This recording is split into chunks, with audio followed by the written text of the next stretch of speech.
আপনি তো আগে প্রিন্ট মিডিয়াতে ছিলেন, প্রিন্ট থেকে এখন আপনি ডিজিটাল মিডিয়াতে শিফট করেছেন, মিস করেন প্রিন্ট মিডিয়ার লেখাটা? কারণ অবভিয়াসলি আপনার সেই মানে বেশ এর আগেও যখন প্রশ্ন এসেছে, অবভিয়াসলি আপনার লেখাটা আমি বলেছেন যে এখানে আপনি সবচেয়ে বেশি কমফোর্টেবল।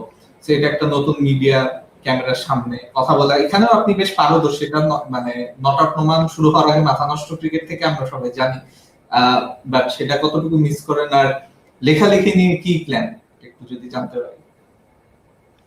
না, এটা আসলে প্রিন্সিপাল আমি অনেক মানে যখন এই আলোচনা হয়, আড্ডা হয়, নট নেসেসারিলি শুধুমাত্র পাবলিক ফোরামে, এমনি নিজেদের মধ্যেও যখন আলোচনা হয়, তখন আমি সবসময় বলি যে লেখালেখিটাই হচ্ছে কি আমার সবচেয়ে ভালোবাসার জায়গা, সবচেয়ে পছন্দের জায়গা। ওইটা হচ্ছে গিয়ে অবশ্যই মিস করি। এটা আমি আসলে খুবই কি বলা চলে, খুবই নার্সিসিস্ট একজন লোক নিজের লেখালেখির ক্ষেত্রে। অ্যাটলিস্ট আমি 20 বছর যে লেখালেখি করেছি, আমি শেষ করে দিয়েছি তা আমি বলছি না, কিন্তু লেখালেখি করেছি, পত্রিকার পাতাতে লেখা হয়েছে, ছাপা হয়েছে, পরের দিন আমি পড়িনি এমন কোনো লেখা না। সেটা একটা সিঙ্গেল কলাম, সেটা একটা 50 শব্দের একটা রিপোর্ট হলো, আমি পরের দিন পড়েছি আমার লেখাটা। তো লেখালেখির প্রতি আমার প্রবল দরদ, প্রবল ভালোবাসা রয়েছে, এবং ওইটা আমি আসলে মিস করি।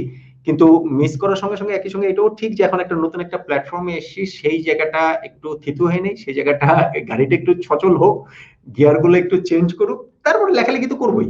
লেখালেখি তো আর এটা তো আর ছাড়ার কোনো অপশন নাই, বিভিন্ন জায়গায় করবো। ইনফ্যাক্ট আপনাদের এই প্রোগ্রাম শেষ করে আমার একটা লেখা লিখতে হবে। একজন একটা লেখা চেয়েছেন, অনেকদিন ধরে বেচারাকে বলছি দিব, নানান কাজে এটা হয়নি, আমার একটা লেখা ইনফ্যাক্ট লিখতে হবে। সো লেখালেখি আমি মিস করি, লিখি মাঝে মাঝে লিখি। এই যে যেমন একজন একটা লেখা চেয়েছেন, তাকে তার একটা মানে সংকলনের জন্য চেয়েছেন সেটা, বা ডয়চে ভেলেতে ওইখানে আমি মাঝে মাঝে লিখি। কিন্তু রেগুলার যে রাইটিং বা জিনিসটা অবশ্যই অবশ্যই মিস করি, এবং এইটা আসলে কোনো রিপ্লেসমেন্ট নেই আমার।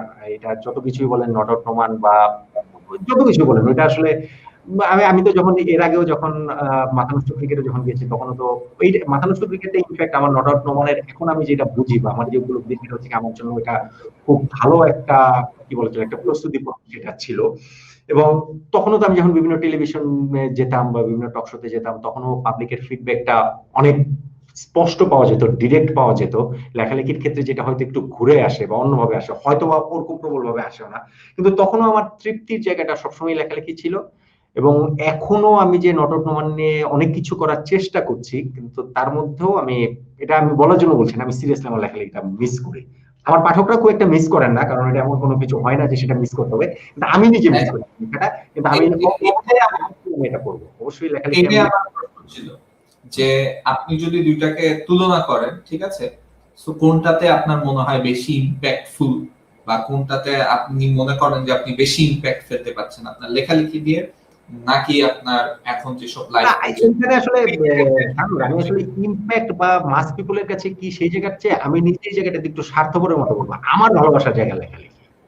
এখন এটা নট আউট নোমান আমরা শুরু করেছি একটা জায়গা, মানে আমরা এগোচ্ছি খুবই ধীরে ধীরে, আমরা এগোচ্ছি। ধরুন এটা একসময়, ধরুন যে জাস্ট কথার কথা, একসময় এটা অনেক বড় প্ল্যাটফর্ম হলো, কিন্তু তখনও আমি ইউনিভার্সিটির ফার্স্ট ইয়ারে থাকতে সাপ্তাহিক 2000 যেই লেখাটা লিখতাম বা যেভাবে লিখতাম, সেটা হয়তো পড়তো হয়তো সে 5000 মানুষ হয়তো পড়তো। এখন হয়তো ধরেন নট আউট নোমানের এখনকার পর্যায়ে এসে আরো অনেক মানুষের সঙ্গে ইন্টারাকশন হয়, কিন্তু আমি ওইটা মিস করি, আমি ওটা খুব স্বার্থপরের মতো মিস করি এবং ভালোবাসি। ওইটা আসলে আমার মনে হয় না কোনো কিছু দিয়ে আসলে ওটা রিপ্লেস করা সম্ভব। সো দ্যাটস আমি বলছি যে আমি যাই করি, আমি মানে অবভিয়াসলি আমি আমার লেখালেখিটা, এখন তো একটা কি বলা চলে, একটা অন্তর্বর্তী একটা সময় যাচ্ছে, তো একটা ট্রানজিশন পিরিয়ড যাচ্ছে, কিন্তু কোনো না কোনো ফর্মে, কোনো না কোনো ফর্মেটে না, আসলে খুব বড় ফর্মেটে ওইরকমও ইচ্ছা আছে, স্বপ্ন আছে, চেষ্টা তো নিশ্চয়ই থাকবে, বড় ফর্মেটেই লেখালেখি নিয়ে নিশ্চয়ই আসবো, নিশ্চয়ই থাকবে। এবং আমি ওইটা বারবারও বলছি যে ওইটা আমার অনেক বেশি নিজের জন্য, মানুষের ভালোবাসা লেখালেখি করেও আমি অনেক পেয়েছি, অনেক অনেক। ওইটাও আসলে এটা এখনকার সঙ্গে তো আসলে তুলনা করলে হবে না, কিন্তু ওইটাও অনেক পেয়েছি, এবং ওইটা ভোলার নয়, প্রথম প্রেমের মতো, ওইটা ভোলার নয়।